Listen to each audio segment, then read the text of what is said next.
Habang may patuloy na nakakasuhan sa flood control scandal, tuloy din ang crackdown ng AMLAC sa ari-arian ng mga personalidad na idinadawit dito. Narito ang agenda report ni Joash Malimban. Magandang araw po sa inyong lahat. Kinumpirma ni Pangulong Bongbong Marcos na ipinag-utos muli ng Anti-Money Laundering Council ang pag-freeze sa ilan pang assets ni former Ako Bicol Party List Representative Zaldico. Kasunod yan ng pahayag ng AMLAC na isang former elected official at isang high-ranking official mula sa isang independent constitutional body ang may assets freeze order na dahil sa flood control scandal. Kabilang dito ang nasa mahigit 200 bank accounts, 15 insurance policies, 2 helicopters at isang eroplano.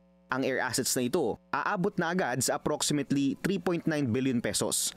Sa kabuuan, aabot na sa 12 billion pesos worth of assets ni Ko ang may freeze order mula sa AMLAC. Umpisa lang po ito. Mas marami pong asset ay mafo-frozen para maibalik ang pera ng tao sa kanila. Ito po ang aming pangako that the money of the people will be given back to the people. Mula nang gumulong ang investigasyon sa mga umano'y maanomaliang proyekto sa DPWH, mahigit 3,000 bank accounts, 198 insurance policies, 247 motor vehicles, 178 real properties at 16 e-wallet accounts na ang nahainan ng freeze order. Kung susumahin, aabot ang total value ng assets na ito sa 11.7 billion pesos.